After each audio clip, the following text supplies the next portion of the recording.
Happy to start then? Yeah. Great. Right, so this is the gastro and gen surge version of the SBA lecture series. So today it's just going to be all SBAs and then a bit of content where we thought it was relevant. We're going to cover upper GI, lower GI, hepatobiliary, and then some surgery whacked in there. But realistically, it's all surgery. So anyway, carry on. You've definitely seen that before. It's just your long list of core conditions. And I think at the end, right at the end, we have a slide that kind of has a traffic light system for the key things to really focus on the high yield stuff. Tips for SBAs. So it's all pretty self-explanatory. Read the question. If needs be, do that whole cover test thing. So just cover the answers, read the question, and then see if you can answer it first. Because some people's downfall tends to be that they see an answer, that's their kind of gut, and then they read the others and then they're like, it could be that, change the answer, get it wrong. So just, yeah, but you've done exams before, so you'll be fine. All right, first question, 30 seconds.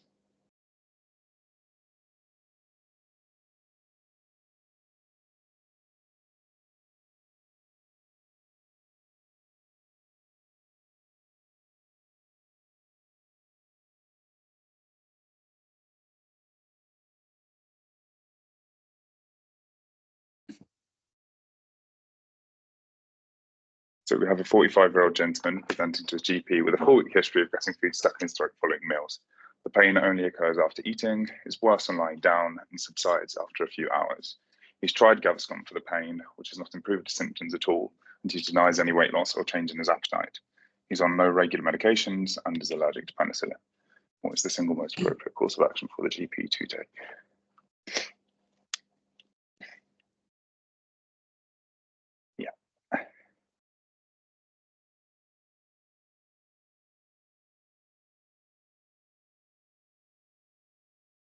So it's a 2-week weight referral for an OGD. So they've underlined getting food stuck in his throat, but there's quite a lot in this question that's actually quite useful. So when taking a history from someone with dysphagia, it's important to kind of recognize what exactly is getting stuck in the throat. Because if it's just like food, it could just be some form of obstruction, but it's obstruction because you've essentially got like a mini lump in the throat that the food is actually getting stuck on. But if it's also liquid, it tends to be more, it's a more sinister sign, because if a liquid would tend to be able to navigate a small obstruction. So if liquids are also problematic, then you know there's something more significant going on there. What else is in there? There was the questions changed. There was a bit before about the symptoms being worse when they're lying down, and that could be like quite indicative of something like GORD, because GORD is that acid reflux, and if it's worse lying down, essentially the acid is essentially moving its way up the GI tract due to it's no longer being like prevented by gravity, so you're lying down and it comes up. So it was something for an OGD. And then you wouldn't do B or C. You don't want to tend to just treat this before doing some investigation, because sometimes if you get a symptom and you treat it, you might be able to suppress that symptom, but then there might be some more dangerous pathology underlying their presentation that you might then hide. And then later on down the line, they come back and they've got worse symptoms. And it's because you've essentially suppressed their presentation until later on. And then it could just be some terrible esophageal cancer that has got worse. Next question. Oh yeah, so an OGD, for anyone that didn't know, is the esophago gastroduodenoscopy. So just a camera that goes down to look at the esophagus, the stomach, and the duodenum. Give you some time for this one.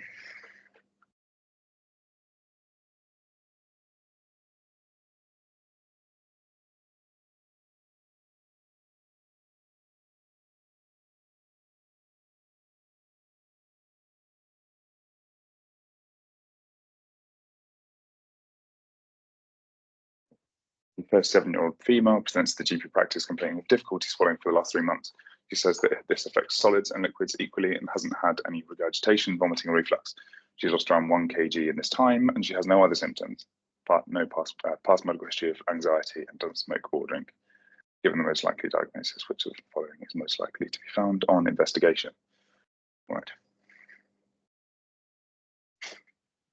Yeah, the bird's beak. So achalasia is essentially a benign stricture of the lower end of the esophagus. So it's kind of like a circumferential stricture. And if you were to do a barium swallow, you'd see that the white contrast essentially looks like contrast. The white contrasty section of the imaging goes to almost like a champagne bottle or a bird's beak, or it narrows in just due to that stricture. And typical things in the question are solids and liquids, because the stricture is just preventing anything getting down really. And they've underlined lost about 1 kilo in this time, but doesn't really say very much. He might just not be eating. So, but then it also could be cancer. So don't focus too hard on that. Right.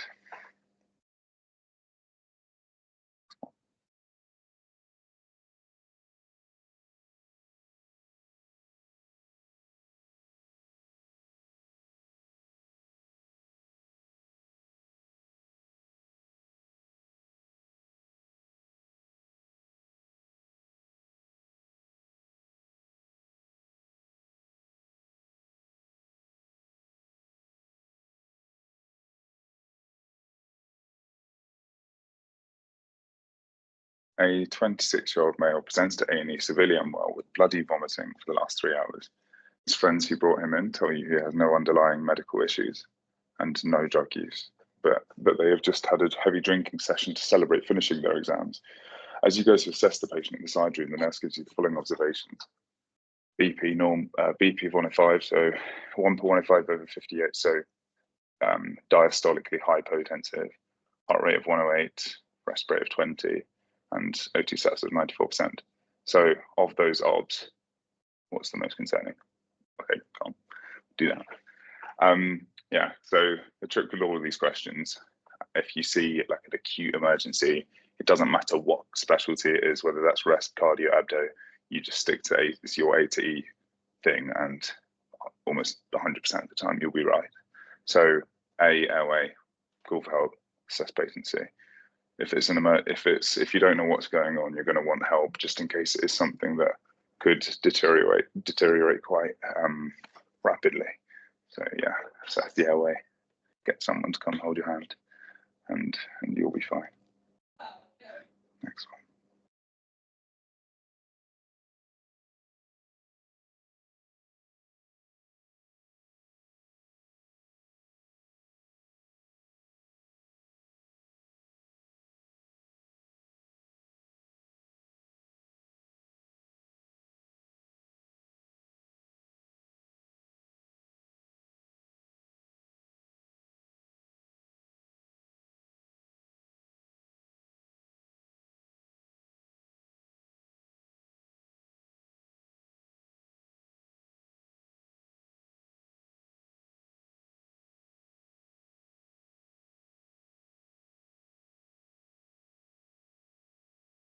So 26-year-old male presents to A&E, severely unwell with bloody, oh no, I'm reading the wrong one. 50-year-old male presents to the GP complaining of recurrent upper abdo pain, and the pain is worse before eating and improves upon eating. He enjoys spicy food and takeaways, and he also suffers from chronic back pain, which is medically managed. A urea breath test is positive. Given the likely underlying condition, erosion through which of the following could cause catastrophic upper GI hemorrhage. So this one is going to be your gastroduodenal artery. So what is the vignette telling us here? Recurrent upper abdo pain, that could be a lot of things. Pain worse before eating and improves upon eating tends to kind of suggest, what do you call it, duodenal ulcers compared to your gastric ulcers. And he enjoys spicy food and takeaways and suffers from chronic back pain, which is medically managed. So spicy food can cause irritation along the GI tract, and the urea breath test being positive is indicative of like a positive H. pylori test, and H. pylori is a risk factor for duodenal ulcers. So that's what they're going with here. And then this is just an annoying piece of anatomy that they might test. So the gastroduodenal artery is next to the second part of the duodenum. And yeah, if it ruptures, you can get a massive bleed. So the 2-week wait criteria for an upper GI cancer is you want to send them for that camera test that we were talking about earlier on in anyone that has dysphagia, or anyone over 55 who has weight loss and any of upper abdominal pain, reflux, or dyspepsia.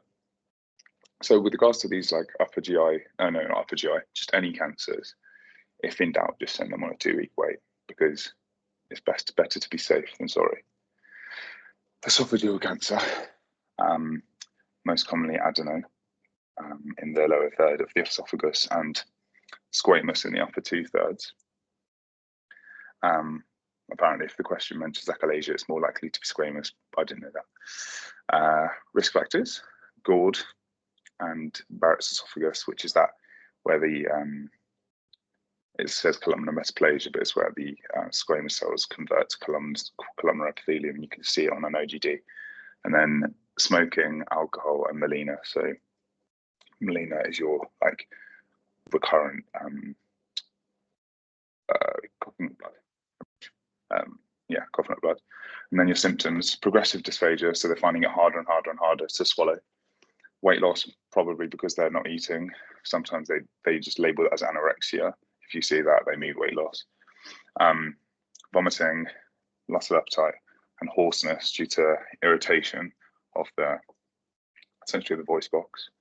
And you want to do an OGD, and the CT cap is there to assess for any potentially metastatic disease, and just to see the extent of the spread, because the OGD is only going to see the like luminal presentation of the cancer, but it doesn't show depth.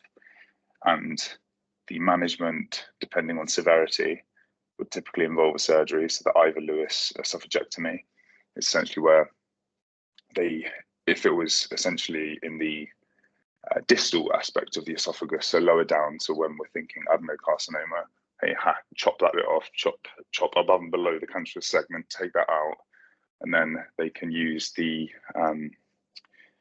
what do you call it? Not the pylorus of the stomach, essentially where the esophagus connects to the stomach. They can pull that up and reattach to form actually an elongated esophagus using the top aspect of the stomach. And if surgery isn't appropriate and it's spread too far, or they're palliative, you'd be thinking about your chemotherapies and potentially your radiotherapies. Gastric cancer. So typically older people, 70 to 80, and more common in men. And you see these signet ring cells. So signet ring cells on biopsy. And the more signet ring cells there are, the worse the prognosis. Associations: H. pylori, so do a urea breath test, and apparently blood group A. Gastric adenomatous polyps. So there are a couple of conditions to be aware of with regards to like familial cancer risk. You've got your Lynch syndrome, so hereditary non-polyposis and HNPCC, which typically is for colorectal cancer, but it's known to be associated with a massive bulk of cancers. And then there's also FAP syndrome, so familial adenomatous polyposis, or Gardner syndrome, which is a similar thing, but you just wouldn't have the presence of polyps. So if you were to do an OGD or a colonoscopy, you wouldn't see anything. So that tends to be in the family history. Smoking, salty foods, spicy foods. And then you're going to get this dyspepsia, so indigestion, nausea and vomiting, anorexia and weight loss, same thing. Difficulty swallowing, and then an enlarged, like a hard Virchow nose. That's why you feel for it in a gastro exam. And then acanthosis nigricans. So you look under the armpit and you see this brown hyperpigmented skin. It's either associated with gastric cancer, or it's just a sign of hyperinsulinemic states. So thinking like your PCOS, or in some cases, diabetes. Investigation, endoscopy or biopsy. That makes sense. And the staging again is with the CT. And then management, submucosal resection. So they just scoop a layer of the mucosa enough to take away the cancer. But if it's staged as being kind of too far gone, then that wouldn't be appropriate because you'd end up getting a perforation of the stomach. So if it's more extensive, you do a subtotal gastrectomy. The outcome of a subtotal gastrectomy is similar to the kind of weight loss techniques. So like a Roux-en-Y bypass, if someone was having weight loss surgery, just shrinks the stomach. So the patient would describe that they're feeling fuller than usual and they'd get some weight loss. But typically you'd get chemotherapy. Right. Peptic ulcer disease. We've covered a couple of the risk factors earlier. So H. pylori is the main one, but there are a couple of drugs that can cause irritation of the gut. That's your NSAIDs, SSRIs, corticosteroids, and bisphosphonates. It says Zollinger-Ellison syndrome. I guess is something that you might want to hold on to in your memory, but don't focus too hard on that. And the features, you'll get this epigastric pain. You put my camera around so I can point. Epigastric pain just below the sternum. Some nausea, melena, coughing up blood. You'll get the duodenal ulcers. They're the ones that are improved on eating and worse when you're hungry. And then if you're thinking about the other ones, the gastric ulcers, it's the other way around. So worse with eating, improved on not eating. Yeah, fine. And then investigation, you'll do a H. pylori in all of them, just because it's the biggest risk factor. And worst case, you could send them for an OGD.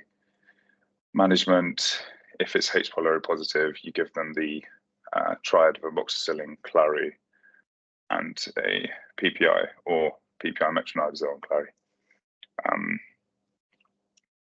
depending on whether they're penicillin allergic. And then risks of peptic ulcer disease, you've got to bleed.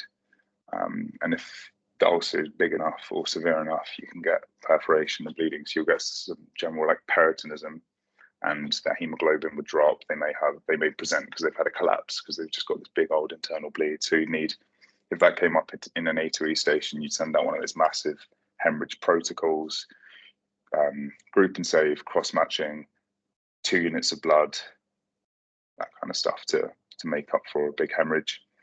And then you can also get B-cell malt lymphoma, which has a big association with H. pylori.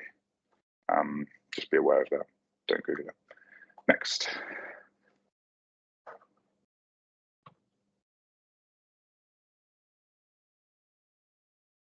Laser. So we touched a little bit on that before. So this is the typical presentation would be someone coming and complaining that they can't eat or drink because it comes straight back up. And if someone presents saying that they vomit after eating, I think it's important to delve a little bit into the consistency of the vomit itself, because that can give you a kind of an idea of the underlying mechanism. If the vomit comes up and it looks pretty much the same as what they ate, so if they had a sandwich and it came up quite big and undigested, then it's probably going to have been stuck, lodged somewhere in the esophagus because it hasn't mixed in with the acidic contents of the stomach. And then vice versa, if it's very acidic-y and they get a metally taste in their mouth, then it's probably going to be somewhere lower down.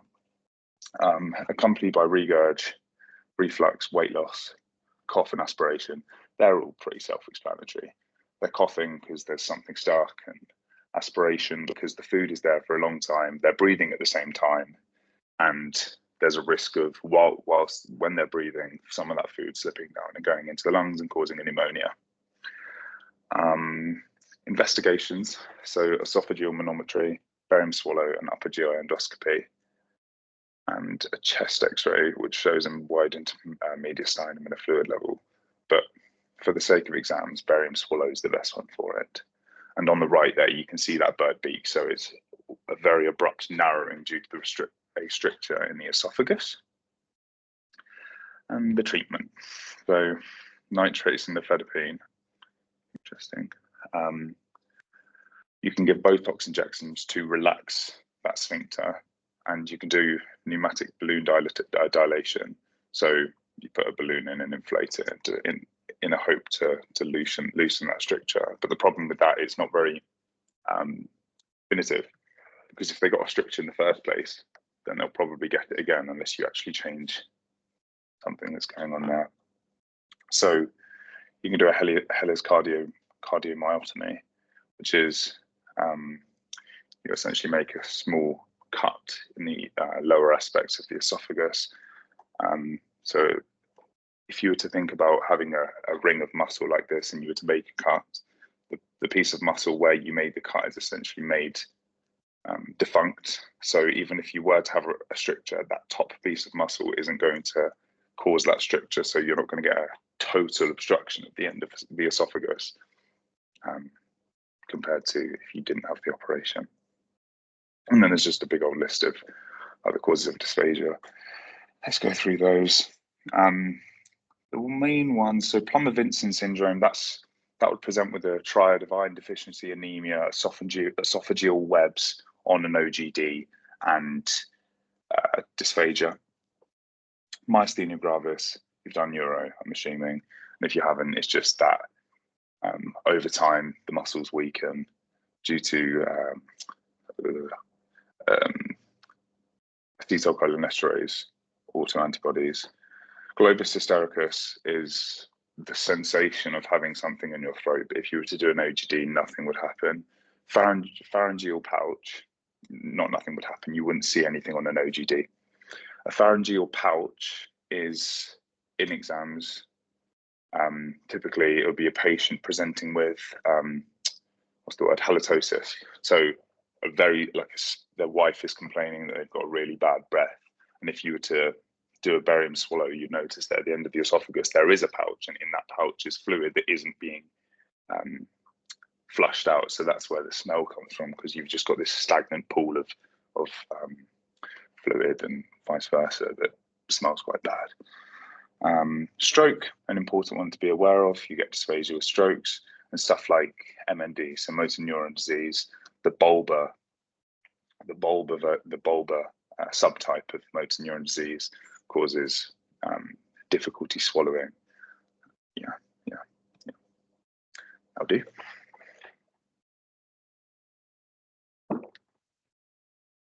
So upper GI bleed, A to E, as always, because it's an emergency, put in 2 wide bore cannulae. FBC to assess the hemoglobin, see if there's a bleed. Use an ease to see if the kidneys are being adequately perfused following a hemorrhage. Just a key point to look quite fancy in your exams if an A to E does come up. If you're going to say something or request something, give a little bit of backing as to why. Don't just be like, I'm going to send off FBCs using these LFTs to ESR, CRP, because they may stop and say, like, why? So if you're going to send something, make sure you know why you're doing it. Liver function tests, the liver's involved in the production of your clotting factors. So if you've got this big bleed, the liver's going to be working quite hard. And if that was over a longer period of time, you may have some deranged LFTs because the liver's kind of struggling. And cross match, you want to know what bloods they're going to need, and so you can appropriately arrange for the bloods to be collected. IV fluids, they're probably going to be hypovolemic, O negative blood, to make sure you don't get any of those transfusion reactions. FFP platelets and prothrombin complex concentrate. Just the bundle you give when you have a big bleed. And then the endoscopy within 24 hours or immediately if unstable is just to assess the site of the bleed, because upper GI is quite non-specific. It could be stomach, it could be esophagus, it could be back of the mouth. And if it was something like an esophageal varices, then you'll be more concerned. You can calculate your Blatchford and Rockall scores to essentially assess the severity of the bleed. And here it says give IV telepressin and antibiotics if it's a variceal bleed, and then band ligation tips. So IV telepressin on PassMed, it seems to be quite like, oh, it's just give some telepressin, quite nonchalant. But in reality, telepressin is actually quite a dangerous drug. And if you were to give terlipressin, if even as like an F1, which you can't do, the patient would die. So terlipressin is a vasopressin analog similar to desmopressin, and giving IV terlipressin without adequate supervision and constant monitoring and controlled fluid resuscitation would just dehydrate the patient quite rapidly. So it's quite a scary drug to use. So if surgery can be done, it's preferred. And that's where the band ligation comes in. So band ligation, as the name describes, they just put essentially like a little mini rubber band over the tissue. They stretch out the tissue that has the tear, put a band around it and let go, and then the bleed is essentially occluded. And then there's the tips. Yeah, sweet.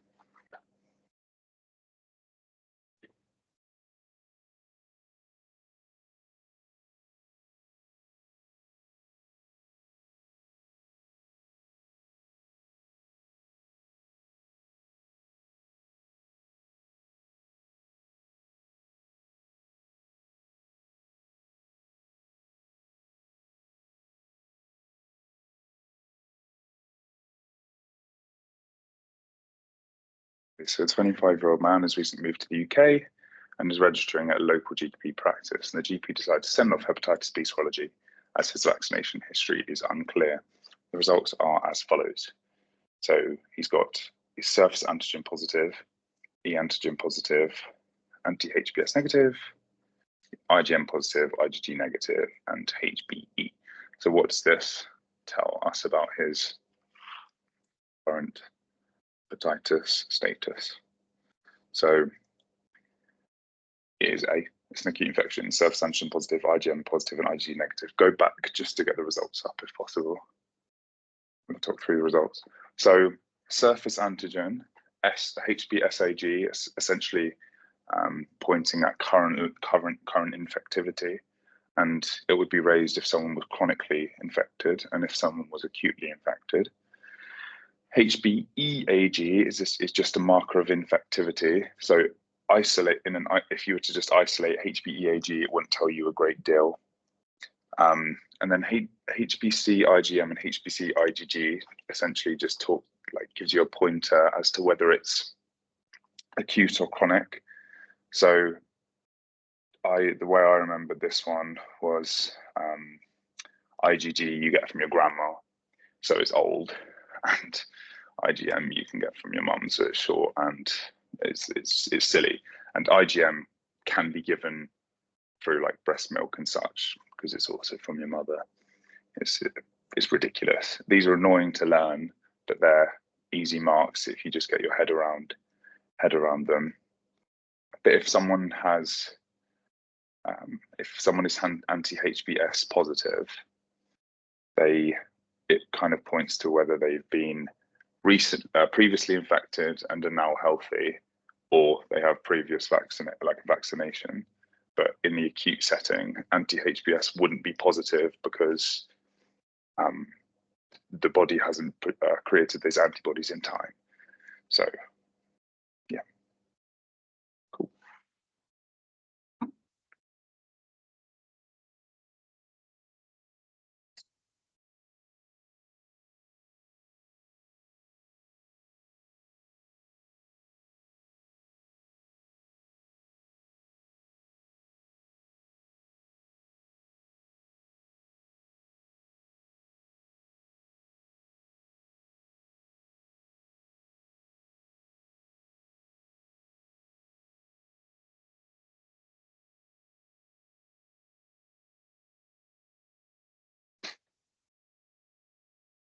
So, 35-year-old man is found unwell and alone in his flat by his neighbour.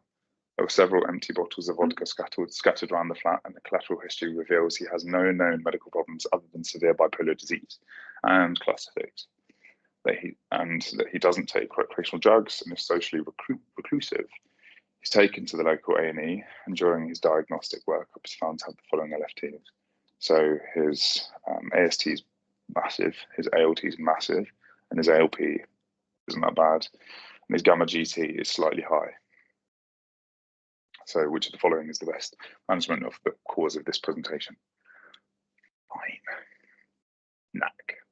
So you're going to give an if you're thinking paracetamol overdose indicated by humongous ASTs and LSTs to your transaminases, you give NAC.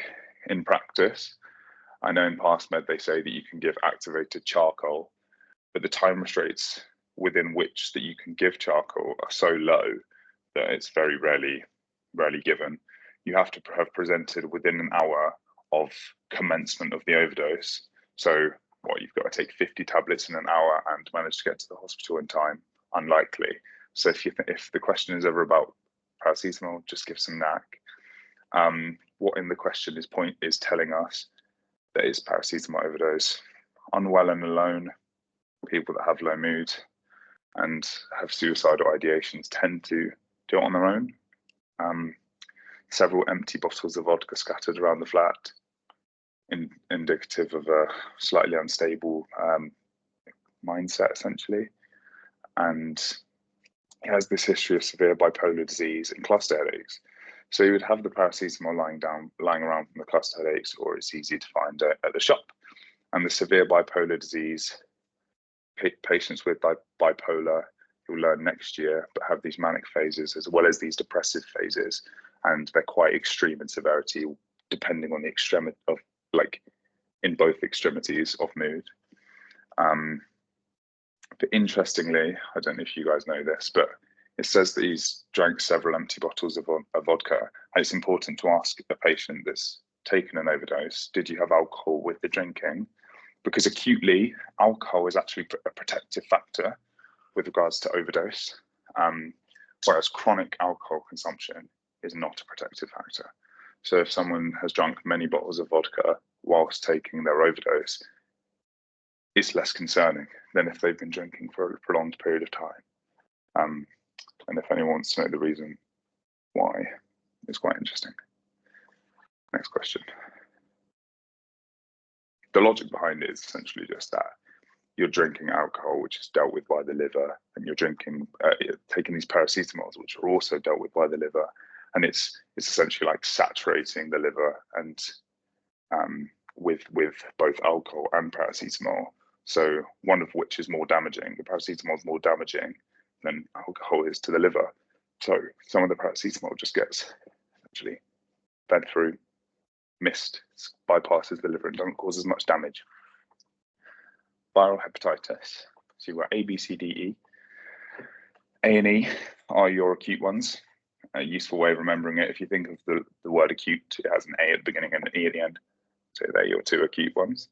And then B and C are typically chronic, but B can be acute.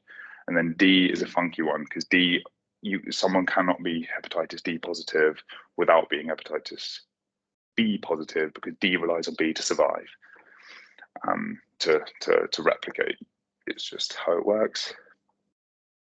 If you see hepatitis A, you're thinking fecal oral transmission or shellfish. And E is pregnancy and pork. Then B and C is intravenous drug use, sex workers, tattoos because of the potential of unclean needles, and transfusions, especially in different countries. Like I saw a patient the other day that had been diagnosed with HIV following a blood transfusion in the UK, and he got a massive payout for that. So it's quite interesting. Yeah. Next one. So LFT patterns. So I'm sure by now you guys are kind of aware of, hepatocellular presentations versus cholestatic presentations. And when I was learning gastro, I found it quite useful to know what those presentations mean. So when I say cholestatic, it's chole, bile, stasis, movement of the bile. So it's outside of the liver itself. So you're thinking more in the bile ducts. And that would present with a raised ALP plus or minus a raised gamma GT. Gamma GT can be raised too. And then hepatocellular causes, so autoimmune hepatitis, viral hepatitis, liver cirrhosis and such, present with raised ASTs or ALTs. and that's within the liver itself. So if you ever see a bigger than 1,000, think autoimmune, ischemic, viral, and paracetamol.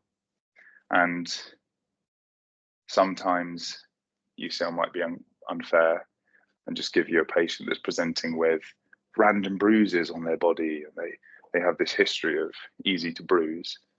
It could be indicating some hepatic pathology, and the question is asking you to think of investigations to perform, and it would be you want some LFTs. It could be leukemia, it could be something like immune thrombocytopenic purpura, or it could just be a decrease in liver function. So, check your albumin and your INR. And INR is the same as PT, just so you're aware. They're a similar kind of test. So, paracetamol overdose. It takes quite a while for a patient with paracetamol overdose to get any symptoms. They may get this kind of drowsiness, encephalopathy type presentation, but it does take quite a while. And surprisingly, people can take quite severe overdoses before they get these sorts of presentations. So it's not uncommon to hear someone taking an overdose of 100 500 milligram tablets, and that's considered relatively normal. The thing you're kind of worried about is what's worse, 100 paracetamols and 50 codeines, or 200 paracetamols? Because the answer would be 100 paracetamols and 50 codeines, because mixed overdoses are much harder to manage because they lead to such varying presentations. In a opioid overdose, you get those pinpoint pupils and drowsiness, and that could again hide the symptoms of a paracetamol overdose. So you measure the overdose 4 hours post intake ideally, but they may not present properly, and you bring them in and you plot the paracetamol levels on a chart. There's a chart I don't actually notice in the presentation. It essentially just shows paracetamol concentration with time. And if you get that in the exam, just find the time paracetamol overdose. If it's bad, give NAC. And in reality, you give NAC in most cases. And there's a list here on the right that mentions some of the potential overdose treatments. The important ones to know for fourth year would be paracetamol, opiates with naloxone, and maybe carbon monoxide. Yeah, carbon monoxide. But don't worry about benzos and aspirin and stuff. But yeah, maybe aspirin actually. Something to also be aware of that wasn't on the last slide is the King's College Hospital criteria for renal transplantation. Something annoying that could come up. Essentially, it takes into account the pH of arterial blood, and if it's less than 7.3 24 hours after ingestion, they are suitable to have a liver transplant. And if that's not the case, if they have a PT over 100, a creatinine over 300, or a grade 3 or grade 4 encephalopathy, then they're also suitable for a transplant.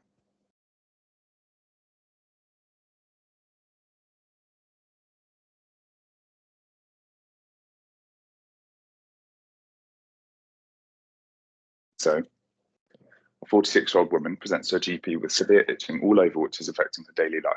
She reveals that she has already tried calamine lotion to no effect, and blood tests revealed deranged LFTs with a disproportionately raised ALP. Given the likely diagnosis, what is the single most likely medication that will constitute this patient's long-term management? Okay. So, azathioprine is used in Crohn's. Desferrioxamine is used in hemochromatosis, not first line. Pilocarpine is a pupil constrictor. It's used in ophthalmology, and then prednisolone is a steroid. But in this case, you do give cholestyramine to It's a bile acid sequestrant that binds the bile, and you just pee it out essentially. So, yeah. If a patient had a similar presentation and was describing an itch, the other useful medication to remember with regards to jaundice is ursodeoxycholic acid, and that would be what you'd give someone if they were complaining of an itch due to that jaundice. Okay, so 3 important conditions to be aware of: PBC, PSC, and autoimmune hepatitis. So PBC, you've got your middle-aged females, and because it's an autoimmune condition, they may have a history of other autoimmune conditions, so Sjogren's, rheumatoid arthritis, and thyroid disease. UCL do love putting in thyroid as like a classic autoimmune condition, and type 1 diabetes. They present with fatigue, pruritus, so itchiness, cholestatic jaundice. So remember I was saying cholestasis, so that raised ALP, similar to the question we just had. And then you'd have AMA antibodies, increased IgM, M2 subtype, but AMA is the main one. And you treat it with cholestyramine, bile acid sequestrant, ursodeoxy for the itch, fat-soluble vitamin C's, vitamin supplements, and liver transplant if it's really bad. PSC, so this is the one to be aware of if you're thinking about cancers. So it's associated with ulcerative colitis and Crohn's, as well as HIV, and you get an increased risk of cholangiocarcinoma and colorectal. So cholangiocarcinoma being the cancer of the bile ducts, and it's the one that presents similarly to pancreatic cancer with Courvoisier's sign, where painless obstructive jaundice in the presence of an abdominal mass is unlikely to just be caused by. It's unlikely to be. Okay, might have to look that one up. I got carried away and thought I knew it. Fatigue, itchiness, cholestatic jaundice again with right upper quadrant pain. So the way of differentiating these 2 types, it comes down to biomarkers. P-ANCA can be raised, but not very specific. P-ANCA is also raised in Wegener's, that granulomatosis with polyangiitis thingy. ERCP and MRCP imaging show a bead on a string, and that's the bile duct strictures. It's possible for you to get a station on explaining what ERCP and MRCP are to a patient. So ERCP, if you know what the name is, you know what the imaging entails. So endoscopic retrograde cholangiopancreatography goes in through the mouth, retrograde goes back up, so it goes into the stomach, goes back up into the bile ducts to look at the bile ducts themselves, and it can also be used to look at the pancreas. Liver biopsy may show onion skin fibrosis, interesting, and obliterative cholangitis, so obliteration of the bile ducts. And the treatment is the same. And then autoimmune hepatitis, that's in our young women. Again, history of other autoimmune conditions. They're tired, they have hepatitis, so fatigue, weight loss, potentially pain, chronic liver disease, history of like ascites or easy to bleed, and amenorrhea, so no periods. 3 types, not too high yield. Non-biopsy, you can get piecemeal necrosis, so just bitty necrosis of the liver, the piece of biopsy that they've taken. You give steroids and azathioprine. So azathioprine is quite a strong immunosuppressant, and you want to measure their TPMT levels before starting the treatment. But definitive is liver transplant, and the prognosis for this condition isn't that great.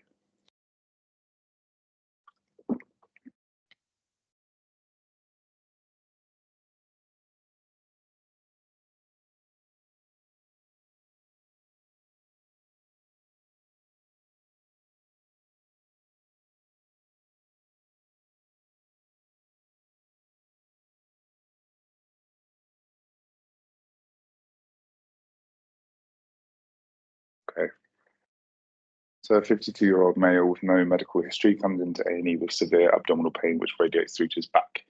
He rates it as a 9 out of 10 and has vomited once. And he has no medical history and drinks 20 units of alcohol a week. On examination, he has bruising on his flanks. Given the most likely diagnosis, which of the following signifies the high severity? Before we click the answer, does anyone know what the sign is? Go on to the next page. Does anyone know what this sign is by name?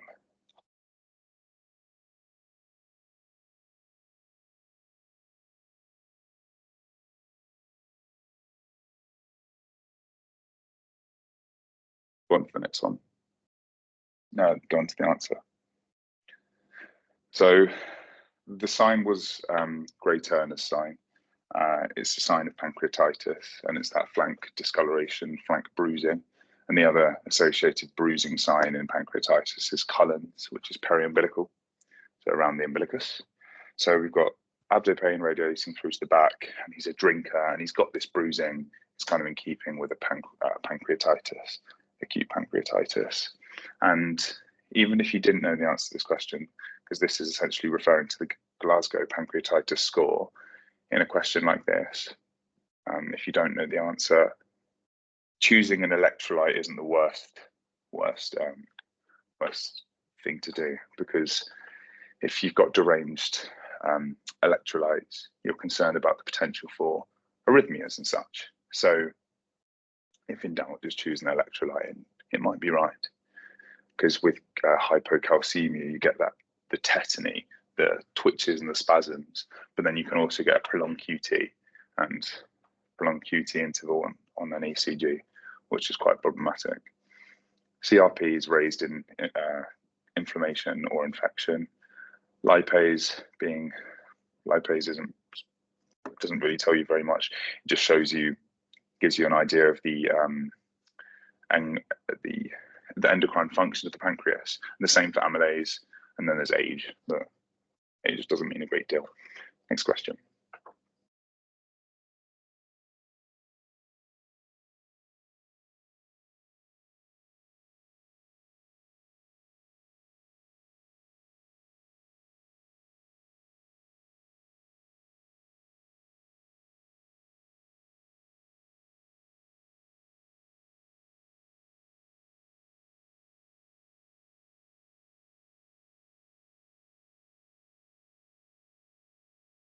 Okay. 55-year-old gentleman with a history of diabetes and heavy smoking presents to the GP with weight loss and jaundice over the last 2 months. He also mentions painful red distended veins that have appeared intermittently on his legs and arms. His only notable family history is breast cancer on his mother's side. And on examination, he's jaundiced. His abdomen is non-tender, and there is a palpable mass in the right upper quadrant. Given the most likely diagnosis, which of the following is the single best way to treat this patient with curative intent?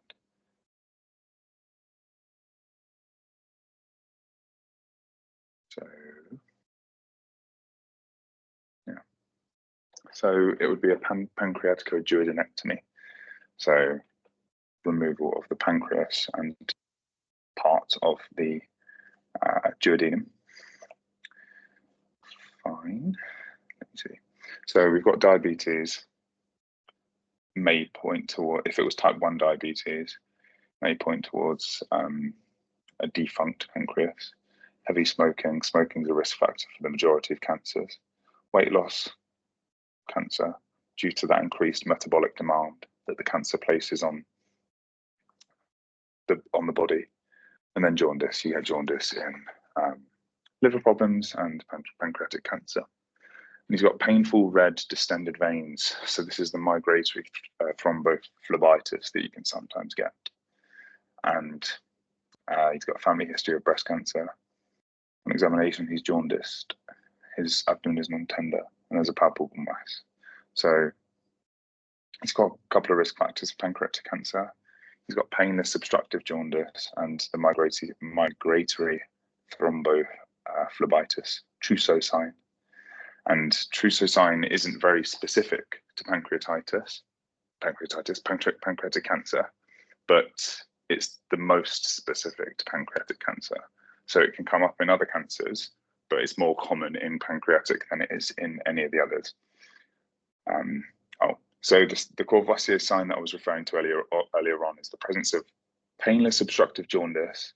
A palpable gallbladder is unlikely to be due to gallstones. That's the thing I was talking about. And that is relevant for cholangiocarcinoma and pancreatic cancer. So why have we underlined breast cancer?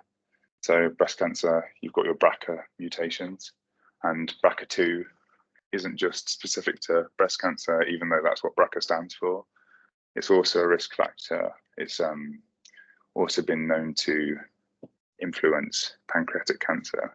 And the same with the HNPCC that I mentioned earlier on. So the non-polyposis colorectal carcinoma is associated with pancreatic cancer, diabetes, smoking, increasing age. And then if in a vignette, a patient may describe some symptoms that are indicative of a reduction in their endocrine and exocrine function. So loss of exocrine function, they're not producing things like lipase. So lipase breaks down the fats, so they've got these fatty floating stools. And loss of endocrine function is not is relating to your diabetes. And sometimes patients can get some back pain too. Next slide. So acute pancreatitis, it's an autoimmune presentation, essentially. Autodigestion by pancreatic enzymes with inflammation and necrosis, and severe pain radiating through to the back. You've got some nausea and vomiting, feeling a bit unwell, and this bruising. So Cullen's, periumbilical, Gray Turner's, flank discoloration, and some tenderness in the around the right quadrant, or it can just be generalized peritonitic tenderness. They'll get guarding, so they won't want you to do an abdo examination, and ischemic retinopathy. Really high amylase and lipase, just because the pancreas is in overdrive, and you can do some imaging. Can't remember what imaging you do. Management is supportive, so give some fluids, pain relief, and antibiotics. And then if the patient is presenting, they've got this really high raised lactate. You've done ABG, you've noticed their lactate's high, and their white cell count is through the roof, their CRP's in the hundreds, then you're potentially thinking this is no longer just a normal pancreatitis, but it's actually become necrotic, at which point you'd have to consider either an excision of the section of the pancreas that's affected, or a transplant. So causes. I don't tend to like the mnemonics that get put on these slides, but this is actually quite a good one. So I get smashed is a classic. So idiopathic gallstones, ethanol trauma, steroids, mumps, scorpion venom, that's a good one. Autoimmune, hypertriglyceridemia, ERCP, and drugs. And it's ironic that ERCP is the investigation and it can actually cause pancreatitis. So just shows fine. And then on the right is the Glasgow score. So thankfully it spells out pancreas, but it is just one of those annoying things to remember. If you see that their PaO2 is low, they're older than 55, and they have a high white cell count more than 15, calcium lower than 2, so hypercalcemia. The normal range is like 2.1 to 2.7, so 2 is not ideal. Renal function, urea is high. Enzymes, LDH and AST. So LDH was the lactate dehydrogenase, that could be raised in signs of times of ischemia and necrosis, because that's an anaerobic state to be in. The albumin will be low. Albumin, if you see low albumin, it's essentially just pointing towards a reduction in liver function. And then blood sugar high, because the exocrine function of the pancreas is depleted, so it isn't producing insulin as it should be, so they're essentially becoming hyperglycemic.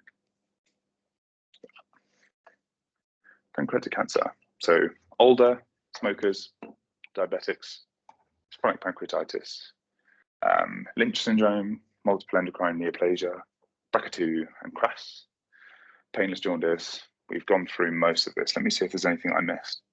Actually, I didn't think I missed anything. Yeah, the investigation would be an ultrasound scan. You'll see this double duct sign. Dilatation of the CBD and the pancreatic ducts. So with the CBD being the bit at the bottom that comes off the cystic and the normal bile duct, the common bile duct, the lower one, and then the pancreatic duct coming from the pancreas. Treatment is a Whipple's resection, so pancreaticoduodenectomy, and you can get dumping syndrome and peptic ulcer disease. So dumping syndrome, there are, I think there's two main like strange gastro syndromes. There's short bowel syndrome, and then there's dumping syndrome. So short bowel syndrome is just you've taken away a segment of the bowel, and each segment of the bowel has a function, right? So if you're taking away a section of the bowel, they can present with features indicative of the region that has been missing. So a useful thing I remembered was, dude, I just feel ill, bro.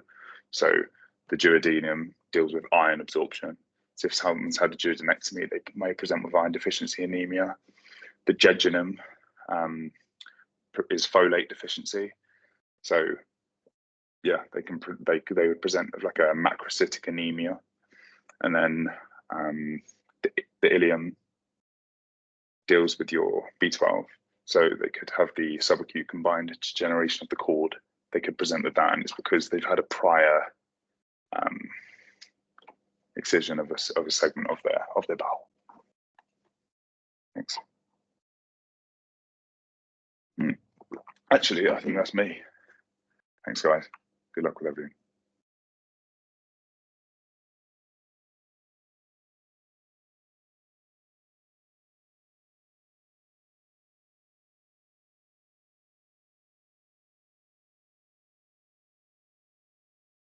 Yeah, I don't think I was going to be doing this one, was I?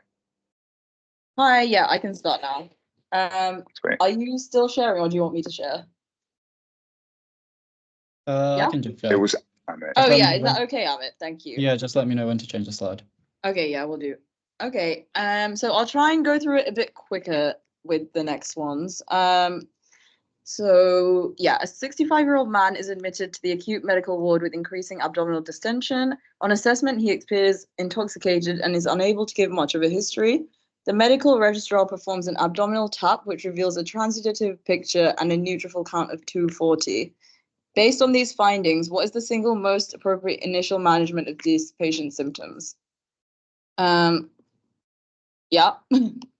So I'm going to ask some questions. Do you guys want to interact? Okay, no, I'll just go through it. So the diagnosis here, I don't know if you guys had enough time to look at it, but this diagnosis is ascites. And it's important to differentiate it between SBP, which is spontaneous bacterial peritonitis, and ascites. And the way they do that is through the neutrophil count. So here it's 240, but the cutoff is 250 for it to be SBP. So that rules that out. And that would also, SBP would also present with a fever, but there's no fever here. So through that, you kind of get rid of your SBP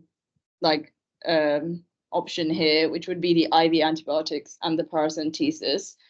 And then the rest of the options, furosemide is never used in ascites. That's just not like any of the management. Albumin is used alongside paracentesis if it's, I think that's like, I think if it's that's second line, I think. But yeah, that's not the initial. This is asking for the initial management. So yeah, spironolactone is the first line for non-tense ascites. And then yeah, TIPS is like the last resort if nothing else is working.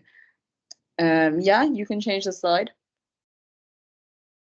So here, a 36-year-old female presents to A&E with sudden onset severe abdominal pain, nausea, and abdominal swelling. She takes the oral contraceptive pill, and you notice scleral icterus and facial plethora. On abdominal examination, you detect severe right upper quadrant tenderness, shifting dullness, and an enlarged liver, and a pregnancy test is negative. Which of the following is the first line investigation here? I'll give you guys a few seconds, and then Yeah. Oh wait, first we'll talk about what we think this is. Yeah. So I think this is actually quite a niche diagnosis. So in this case, there's a few like clues you can get from the question. So she takes the oral contraceptive pill, which is a risk factor for like forming clots. And then the facial plethora, I don't know if you guys have done heme yet, but that's like characteristic of polycythemia, which is also to do with like, that can also lead to blood cells aggregating. Yeah, and a pregnancy test is negative. So with this like clot forming and then the liver symptoms, you're thinking kind of like that a clot is in the portal system. So that would make me think of Budd-Chiari syndrome. So Amit, if you want to change the slide. So yeah, the first line investigation for Budd-Chiari syndrome is a Doppler ultrasound of the liver. This is used because it will show like how the blood is flowing through the portal system, and it's a useful investigation because in Budd-Chiari syndrome, the clot is wedged in the portal system. So yeah, it's just better than any other imaging for the liver because it will show you like the actual blood flow, which is the issue in this condition. So yeah, I think this is quite a niche question, quite a niche diagnosis. But yeah, good question to do, nevertheless. Okay, I'll go through the other options. Yeah, so CT abdomen wouldn't really show much here because you're looking at a clot in a vessel, which wouldn't really show there. Hep B, the stem doesn't really give Hep B, to be honest. Yeah, it's very much a like kind of clotting issue, so that would make me think Doppler to see the blood flow. Okay, next slide. So the common causes of hepatomegaly, cirrhosis. Oh yeah, so initially the liver is bigger in cirrhosis, but when the damage to it progresses, it actually gets smaller. So that won't always be seen in patients with cirrhosis. And it will be non-tender because it's not an inflammatory process, and it will be firm and probably yeah. And then in malignancy, it's irregular.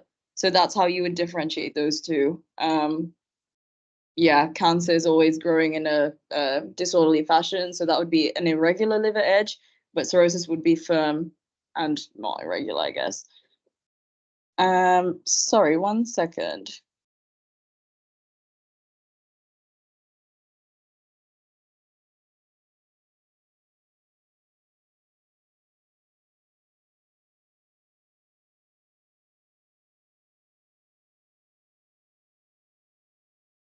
Hi, sorry. Yeah, so it's important to differentiate the different types of hepatomegaly, I think.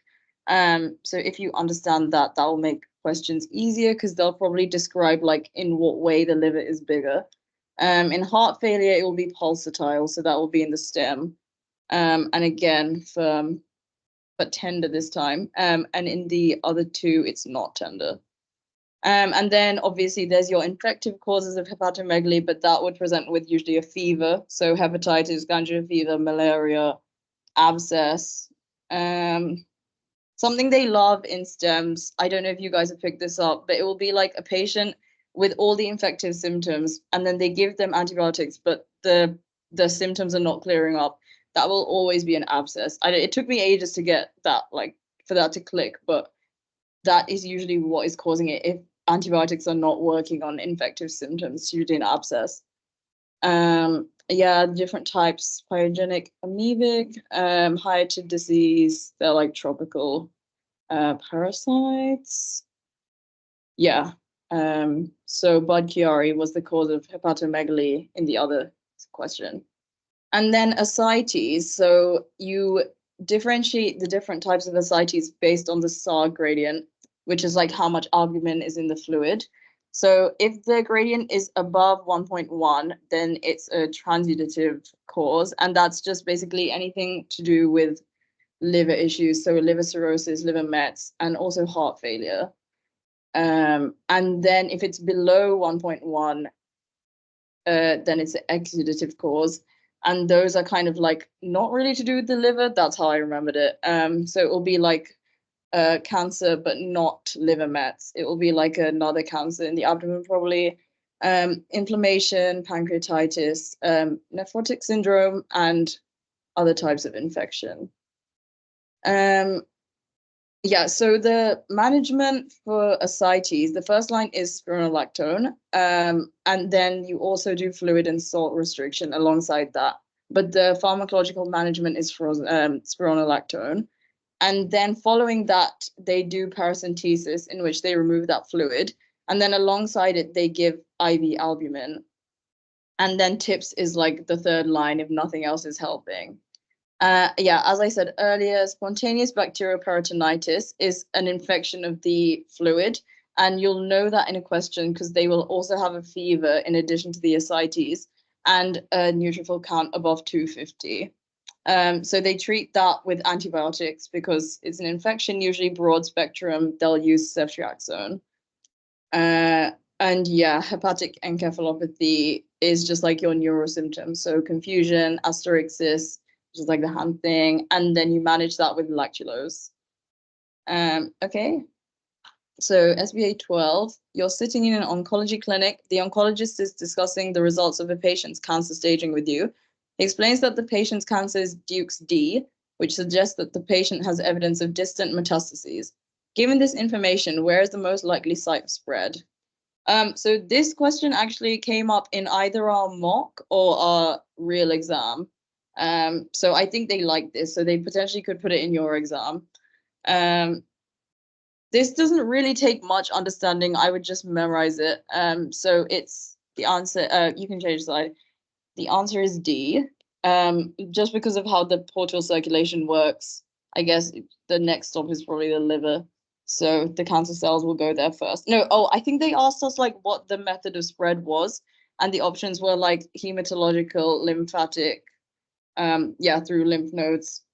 But the answer was hematological. And I guess you had to know about the portal circulation system to get that. But yeah, I think they quite like this. So know this fact, I think. Next slide. Which of the following would most strongly warrant a 2-week wait referral for colonoscopy? I'll give you guys a few seconds for this, and then we'll talk through it.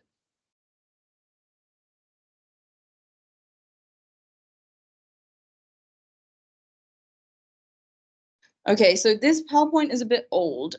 So following this, the guidelines did change, and now it is always a fit test before a 2-week wait referral, and then the management is based on the results of the fit test.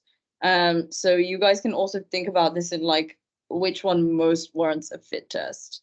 So yeah, Amit, you can change the slide. Yeah, so it's answer D, because a 6-year-old with unexplained change in bowel habit is always, you're thinking of cancer. We'll talk about which cancer in the next slide. Because if it's a female, you're also potentially thinking about ovarian cancer. But that will be shown in the next slide. Yeah, I'm just looking at the other answers. So E, you rule it out because you're looking for a microcytic anemia, which would indicate that it's because of iron deficiency, which is due to the blood lost through the cancer, causing like blood in the stools.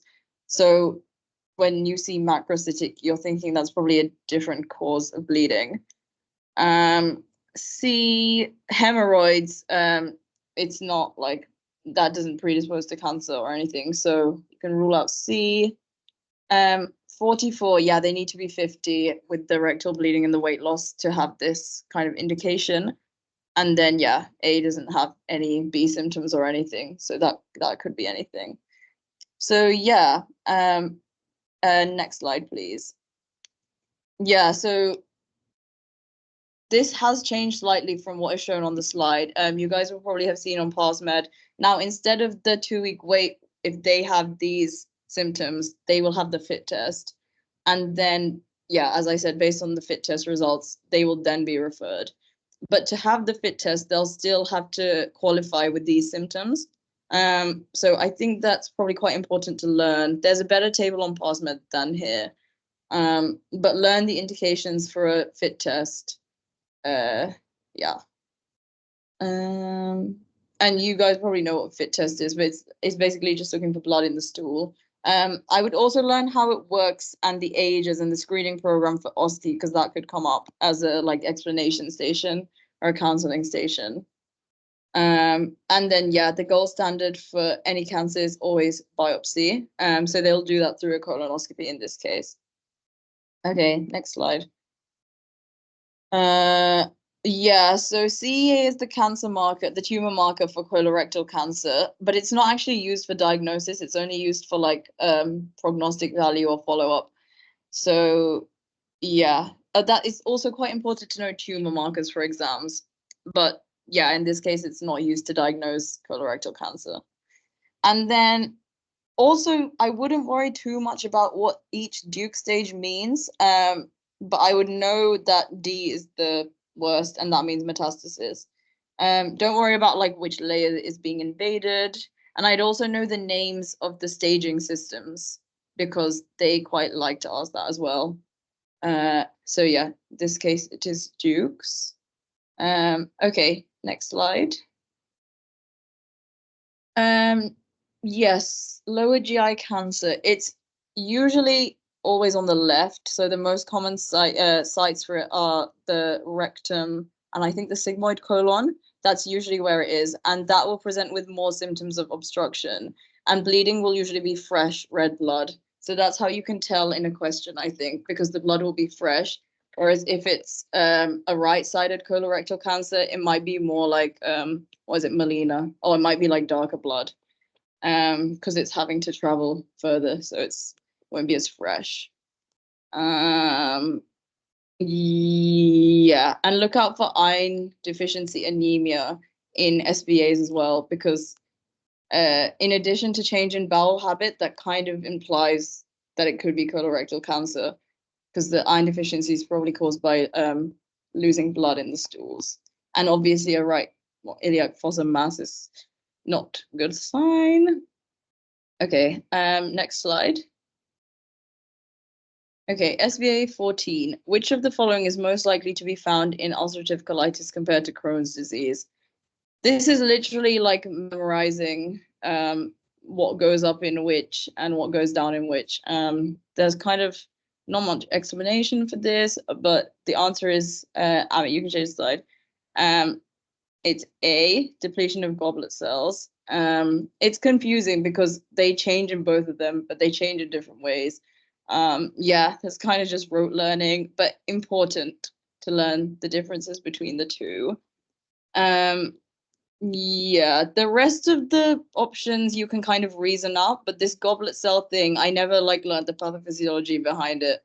So yeah, I would just memorize that. Yes, okay, next slide. You clock a 24-year-old patient in IBD clinic whose Crohn's disease, which has been refractory to medical therapy thus far. He states that he's here to discuss whether he will start on infliximab in order to try and get his disease under control. Based on this information, which is the single most important factor to consider when deciding whether this patient is suitable for infliximab therapy? I'll give you guys a few seconds.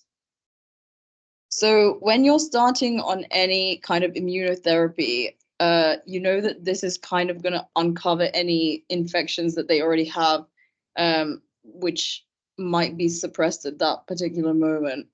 So in this case, what we're looking for is their TB status, because infliximab is known to kind of like bring out someone's, I think it's if it's latent, it will make it active. That's usually what happened. This was actually in our exam, like they were asking about infliximab and TB and that kind of link.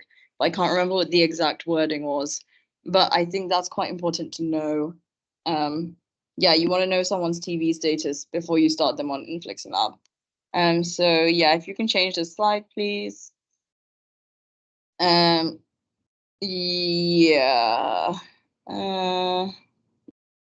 Chest X-ray, yeah. Okay, yeah, next slide. A 36-year-old female presents to her GP with a 7-month history of abdominal pain, bloating, non-bloody diarrhea, which sometimes contains mucus. She has a history of depression and endometrial cancer managed with a hysterectomy and bilateral salpingo-oophorectomy. Fecal calprotectin is low and bloods are negative for anti-TTG antibodies. Given the most likely diagnosis, what is the best management following the appropriate investigations? So looking at the stem, you can kind of rule out anything organic, any organic changes in bowel habit, because you can see here that the fecal calprotectin is low, and you would expect it to be raised in any kind of IBD. And then your other differential for change in bowel habit is celiac, but here it says they're negative for anti-TTG. So you ruled out IBD and celiac. And the only other thing I can kind of think about, except for cancer, is like a functional disorder, so kind of like an irritable bowel disease. So yeah, if you show the answer of it. Yeah, so the first line for irritable bowel syndrome is just dietary advice and loperamide, which is used for the diarrhea. So yeah, as I mentioned earlier, a differential for change in bowel habit in a woman is always ovarian cancer, which is quite common. But in this case, you can rule it out because she's had her ovaries removed, because it says bilateral salpingo-oophorectomy, which just basically means like her uterus is removed and her ovaries and all the tubes are removed. So you're kind of ruling out ovarian cancer also. Yeah, I think this question is quite good because it's literally ruled out every other cause of change in bowel habit, which is nice. Yeah. And the depression as well, it's a bit of a hint that it could be like another functional symptom, like a functional syndrome. Okay. Yeah, you can change slide. You're clerking a 16-year-old patient in GP practice who has recently moved to the country. He's complaining of a long history of diarrhea and pale floating stools as well as fatigue. When you examine him, he's of short stature and appears pale. Based on this information, which is the single best investigation to confirm the most likely diagnosis? Okay, so here, I think what stands out to me is the floating stools. Like you don't see that in that many things. And floating stools always makes me think of celiac.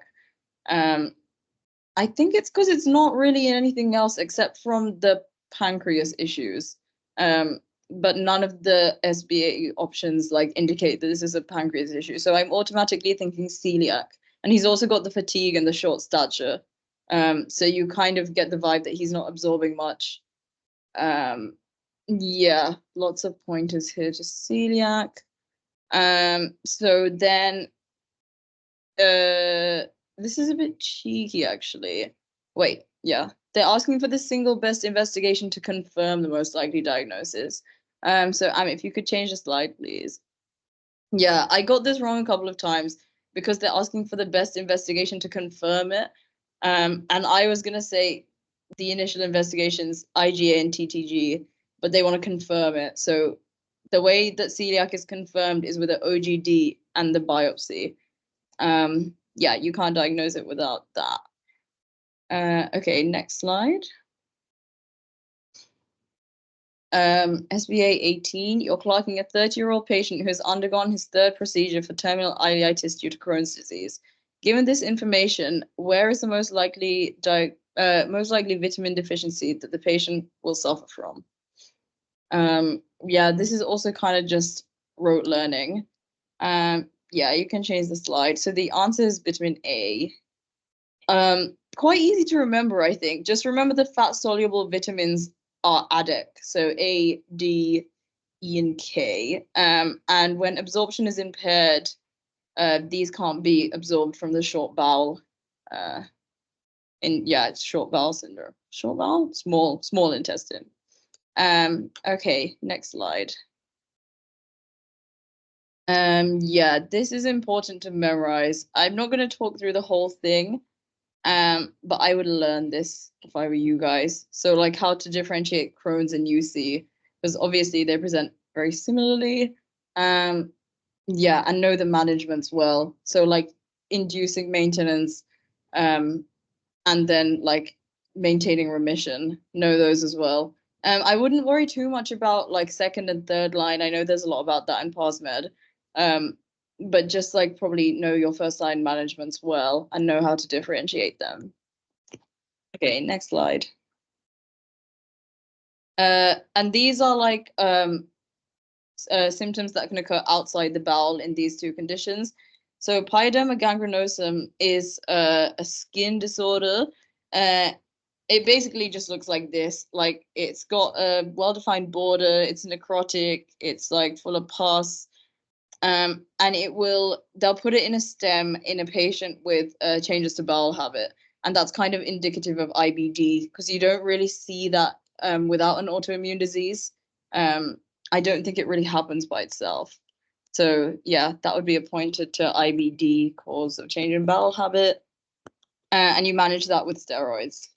And then erythema nodosum is also a skin condition, but it's more like, it's not an open wound. It's just like red sore patches on the legs. And they usually resolve by themselves and they heal without scarring. But they are tendon. They usually present on the shins as well. Yeah, okay, next slide. Perianal abscess, anything to do with the anus is usually Crohn's. Yeah, Crohn's. UC is not really seen in the anus. So that if you see like an anus issue and change in bowel habit, think Crohn's. Anterior uveitis is basically like, they call it iritis because it's inflammation of the iris. It's more associated with ulcerative colitis, I'm pretty sure. Yeah, they won't ask you too much about it because it's opthal, so it's technically year 5. But again, if you see that in a stem with bowel issues, think IBD. And Angstbond, yeah, they always do that because they're all kind of linked, those HLA beta 27 things. Yes, and that needs urgent review by opthal, but you don't really need to know about eye conditions just yet. Okay, next slide. Okay, celiac disease. Yeah, so celiac is like an autoimmune condition. It's triggered by eating gluten.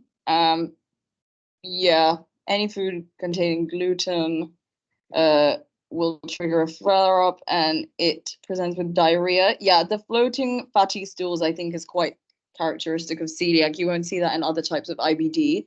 In a child, you'll usually see like short stature because they can't absorb enough to put on weight or grow. And there will be like a growth development in children.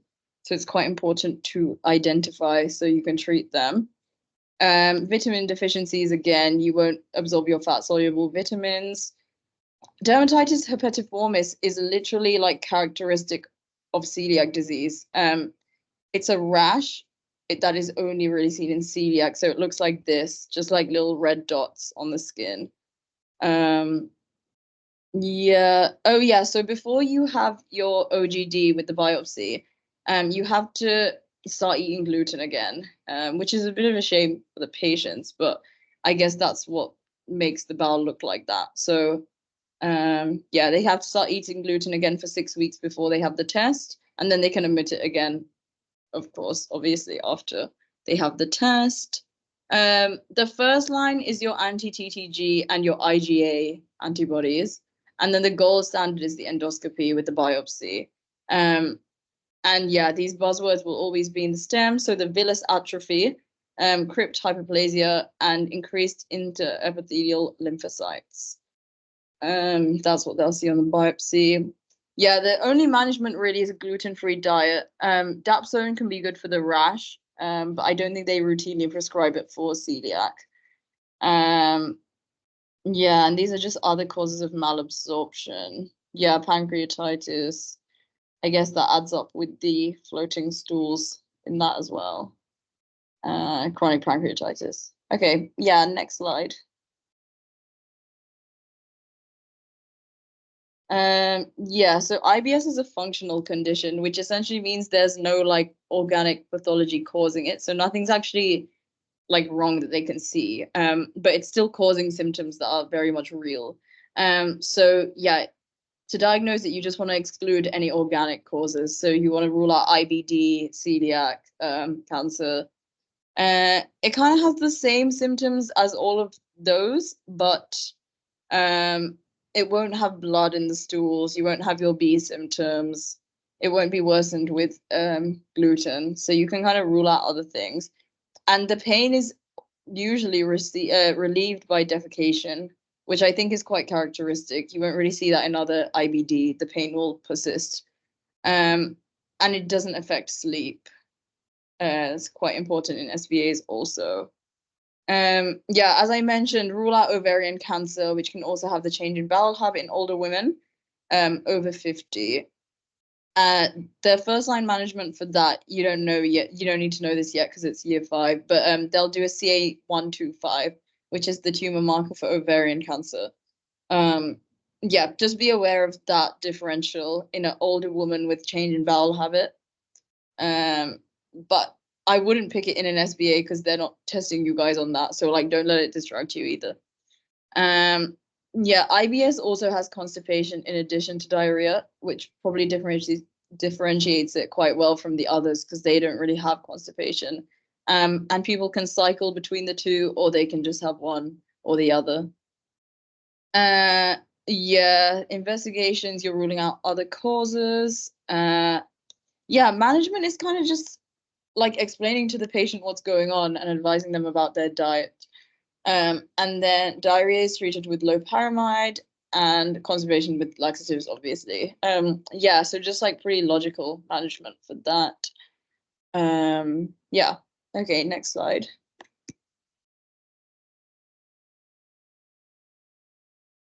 I think. Okay, is this you? Yeah. Okay. Yeah.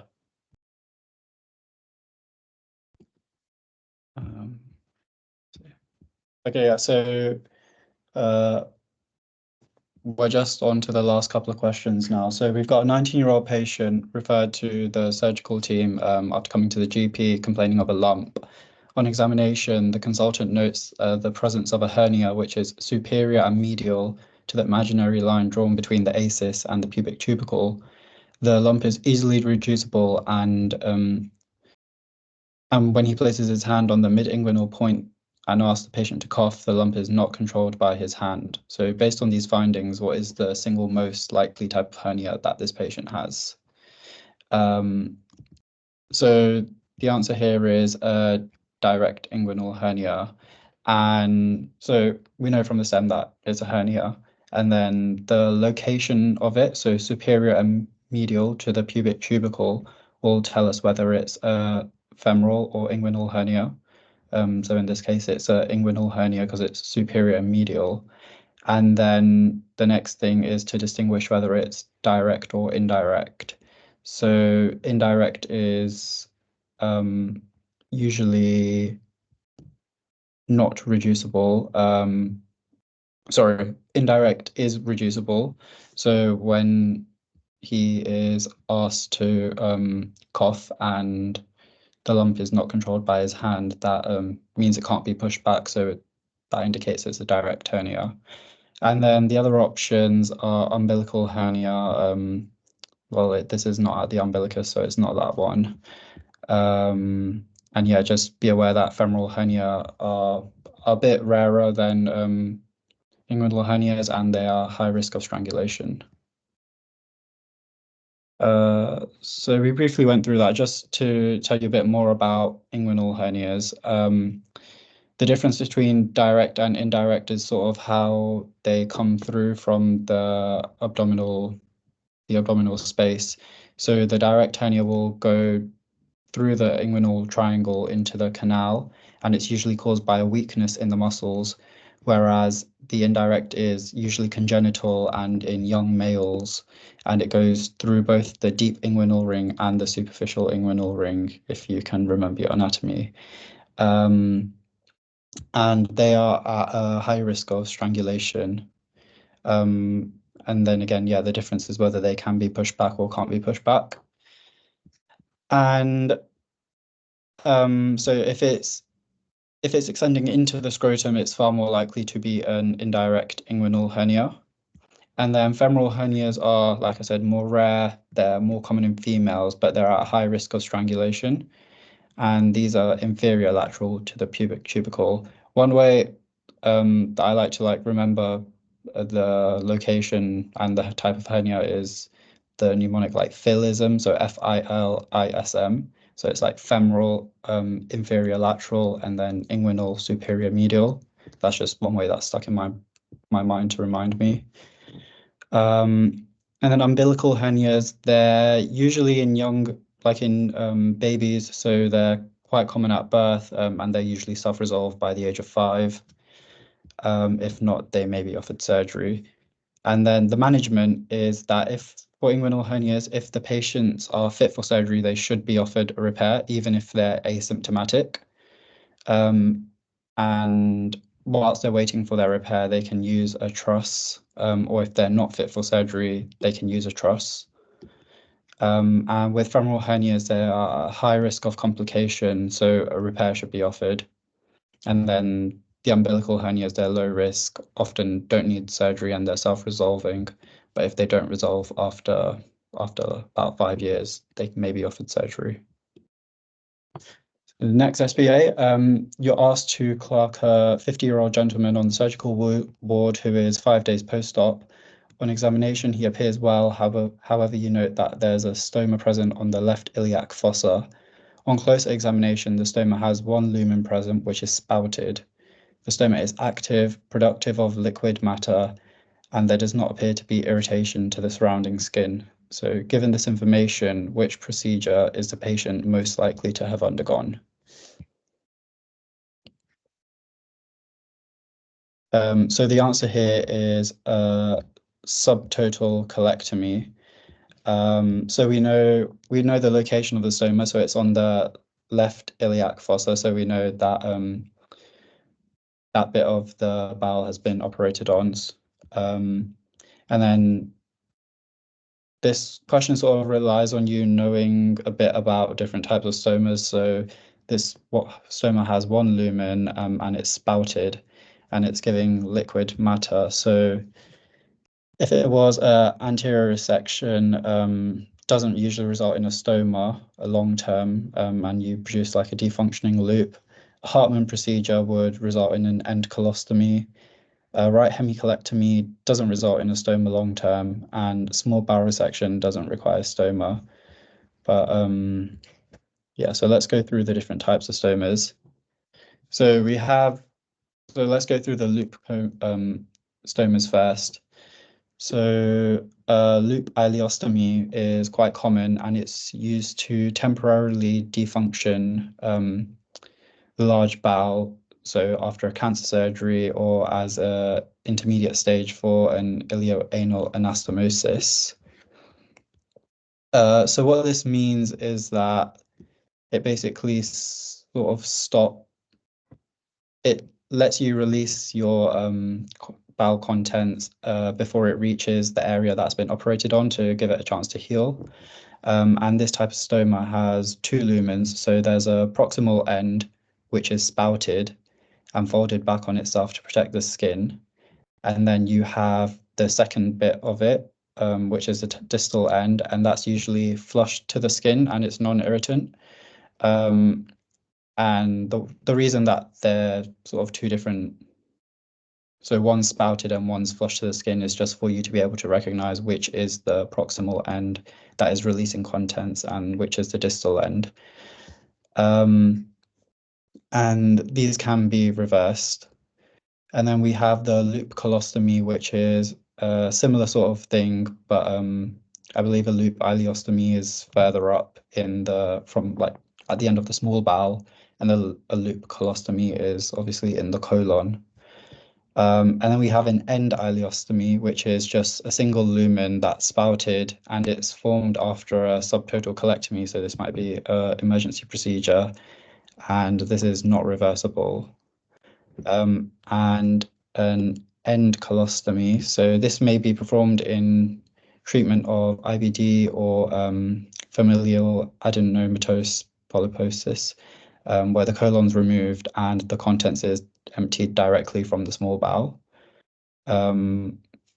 Also in like a Hartmann's procedure. Yeah.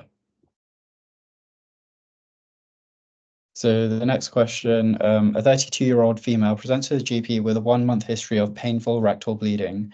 She describes bright red blood on the toilet paper, but not mixed with the stool, and has been constipated recently. She has no abdominal pain. Rectal examination is difficult due to severe pain. She has a history of migraines and hypertrophic obstructive cardiomyopathy. So given the most likely diagnosis, which of the following is a first-line management? Give you a few seconds to just look through that.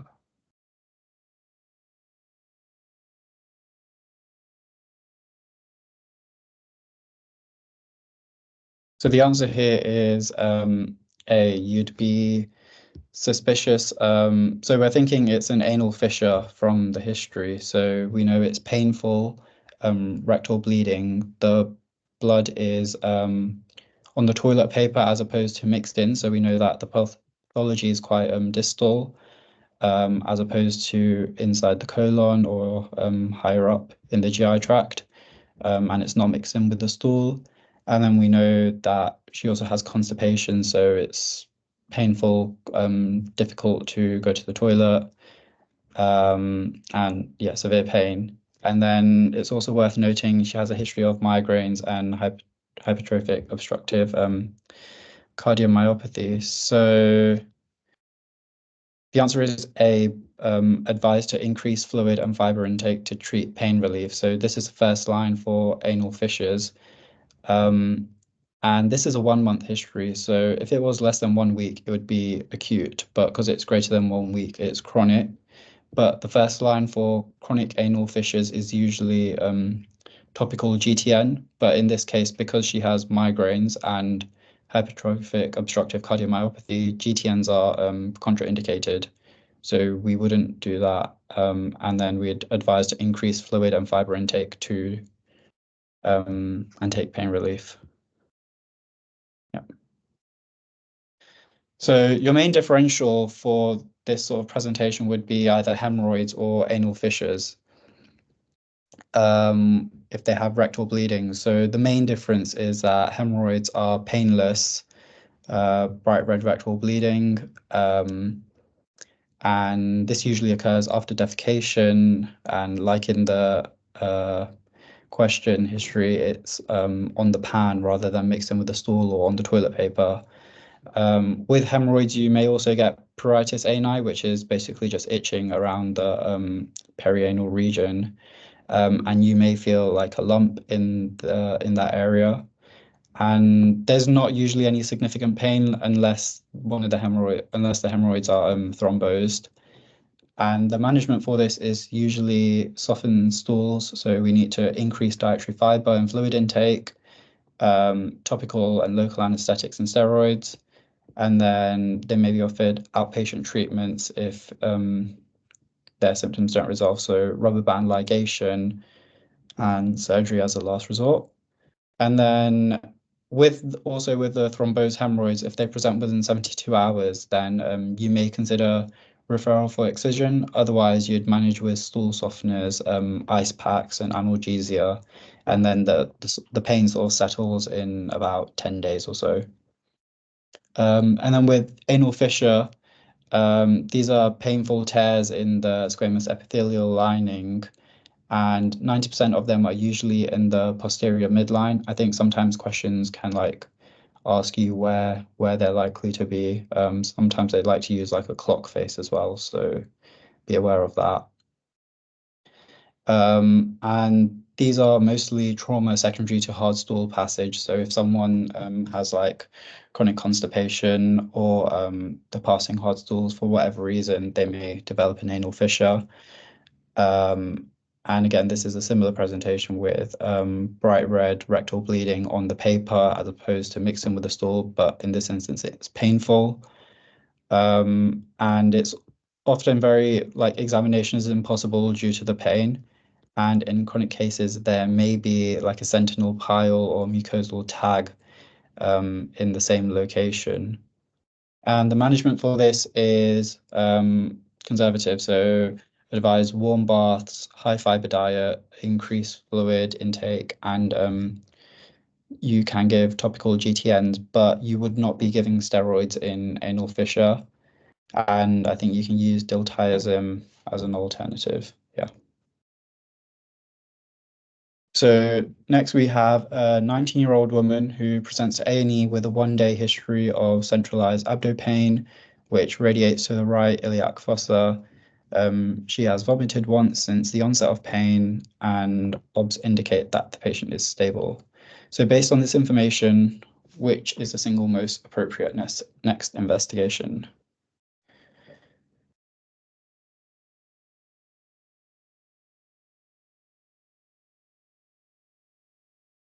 So I think from the stem, you'd be thinking appendicitis, but this is a 19-year-old woman. So we need to do a urine HCG because this is always a first line in a woman of childbearing age with abdo pain. So we know that the pain's like central to the right iliac fossa with vomiting, which is very suggestive of appendicitis, but because she has abdo pain and it's sort of sudden onset, we don't know if this could also be like an ectopic pregnancy or any other sort of like ovarian presentation.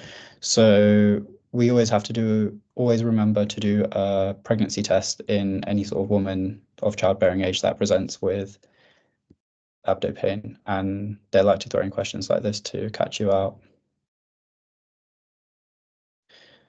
So the next one is a 45-year-old female with a history of type 2 diabetes and right upper quadrant pain after meals, attends to A&E with severe right upper quadrant pain, confusion and fever. She has no vomiting or change in bowel habits. On examination, has yellow sclera and is tender in the right upper quadrant. Her OBS are as follows, so BP 100/60, heart rate 120, temperature 38.5, respirate 24, and O2 sats 95%. So which of the following best describes the pathology underlying this condition?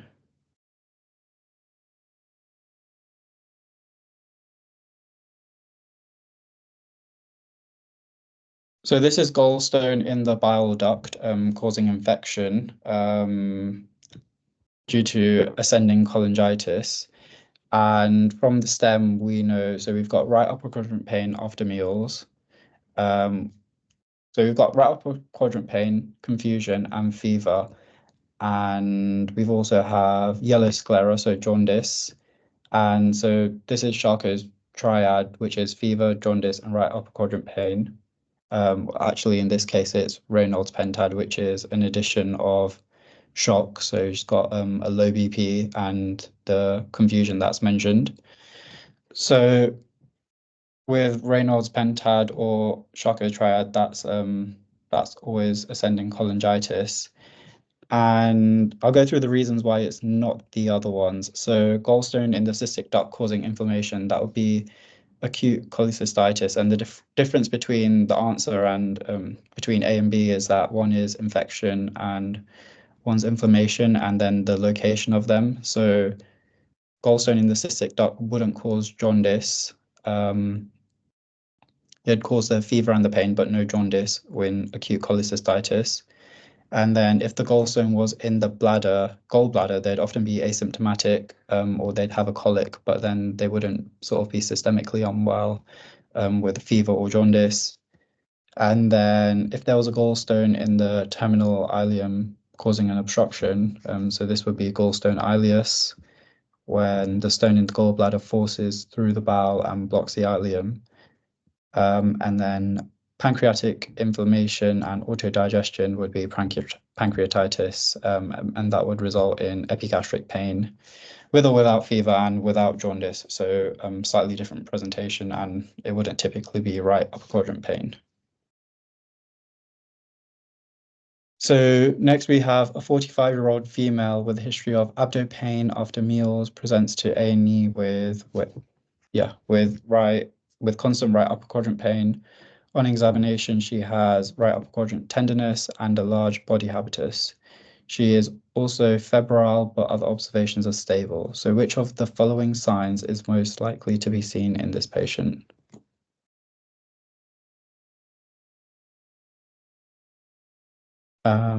Give you a second to read that.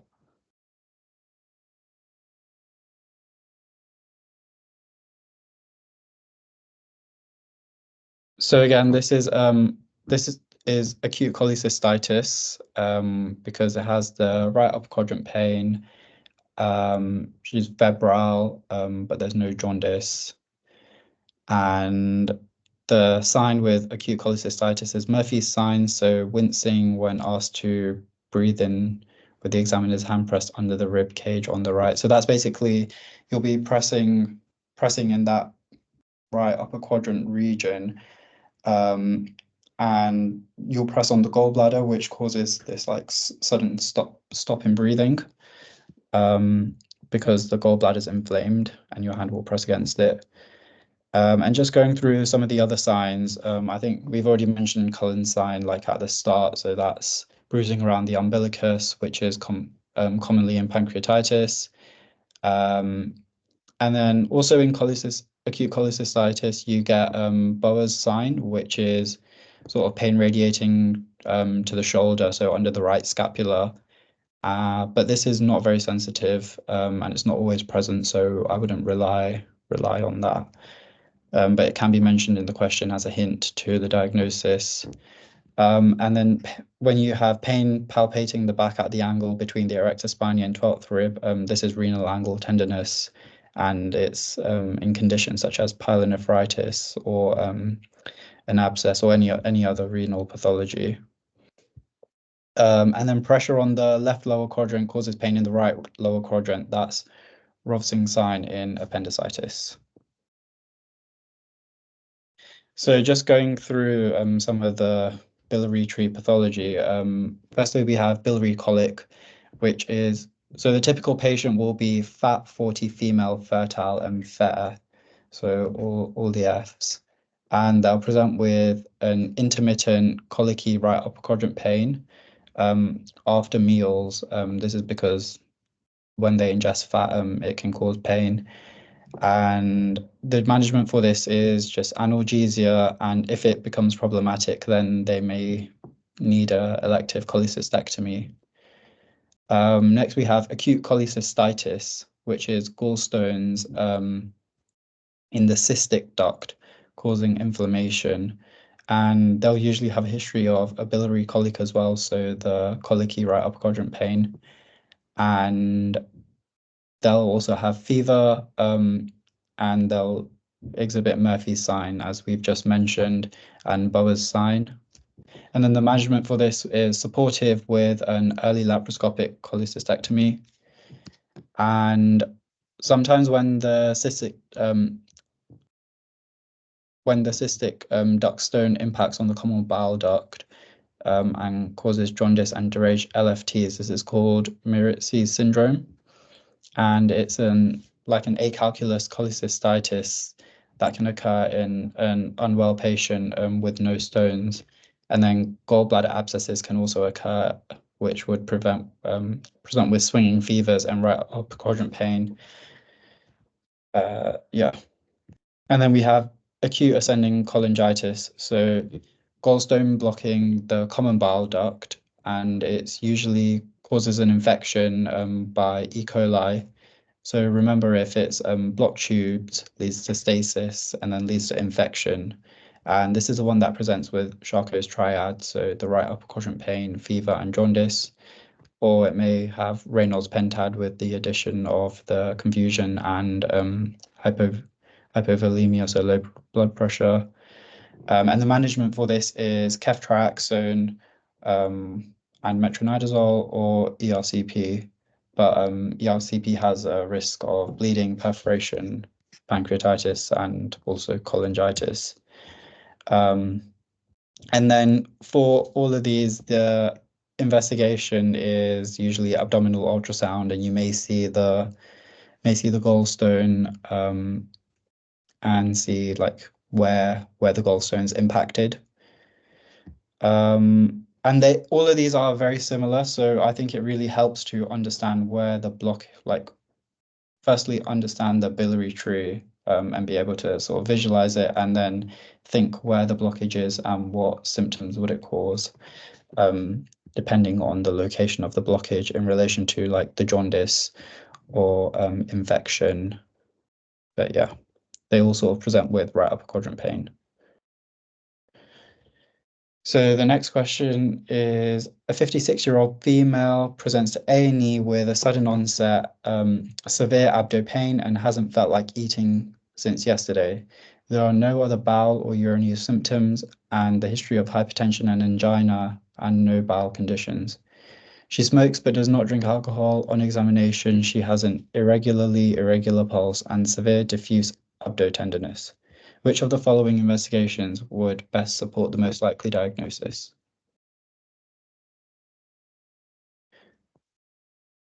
So just talking through this, with the irregular pulse, you'd be thinking atrial fibrillation. And actually, let me show you the answer. So the answer is VBG, because you're concerned of mesenteric ischemia, and the VBG will specifically use to show lactic acidosis, because when there's mesenteric ischemia, there's an increase in lactate.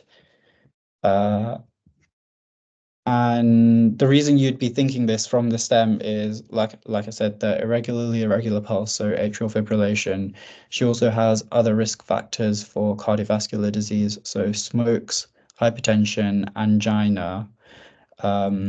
She'd been off her food, and this was sudden onset and severe.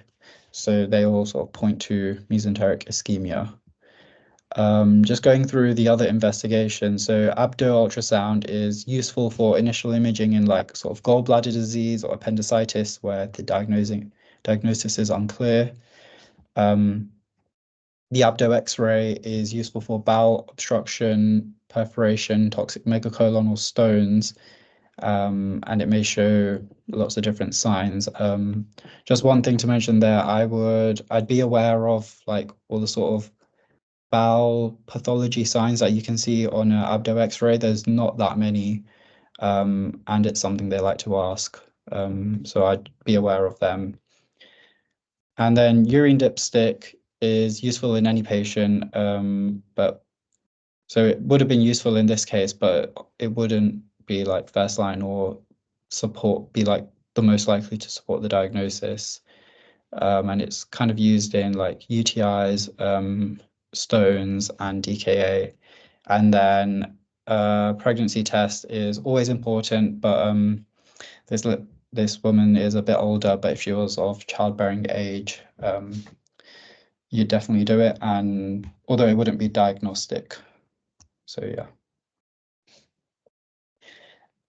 So let's talk about ischemia to the GI tract. The general risk factors are like age and atrial fibrillation, and other cardiovascular risk factors, so hypertension, diabetes, smoking, embolic disease, and apparently cocaine as well. So the features of this is severe pain, severe abdo pain. You may get some diarrhea, you may get some rectal bleeding, fever, lactic acidosis, and you'd generally be feeling unwell.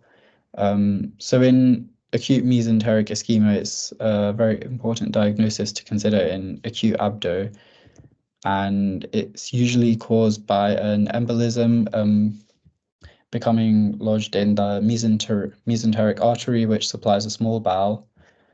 Yeah, so having AF can throw off a clot, which becomes lodged in the artery, causes ischemia. We've talked about that. So the investigations, you would want to do a ABG or a VBG, which would show metabolic acidosis and raised lactate. So whenever there's an area of ischemia, this will cause a raised lactate. So whatever type of ischemia it is, if you have a raised lactate, you'd be thinking, is something ischemic going on? And then in terms of investigations, a CT angio is gold standard, although I don't think you would routinely do that. An urgent surgery may be required for a resection of the necrotic bowel, as it usually carries a poor prognosis. And then differentiating this from ischemic colitis, so acute mesenteric ischemia is usually in the small bowel, and then ischemic colitis is typically large bowel. And this is a bit more subtle, so it's acute but transient ischemia. Similar sort of presentation, may cause inflammation, ulceration, and hemorrhage, especially at the splenic flexure.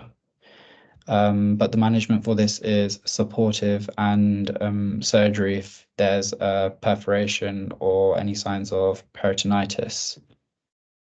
And then this diagram just shows sort of abdomen split up into the quadrants and the different pathologies you'd expect from pain in different areas of the abdomen.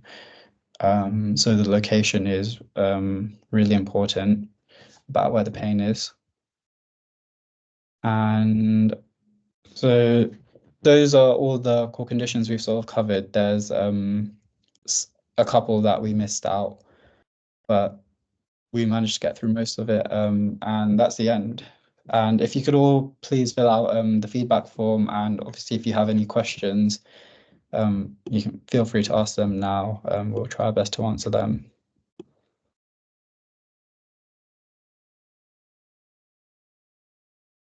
Otherwise, thanks for joining, and I hope you have a good evening. Thank you. Thanks.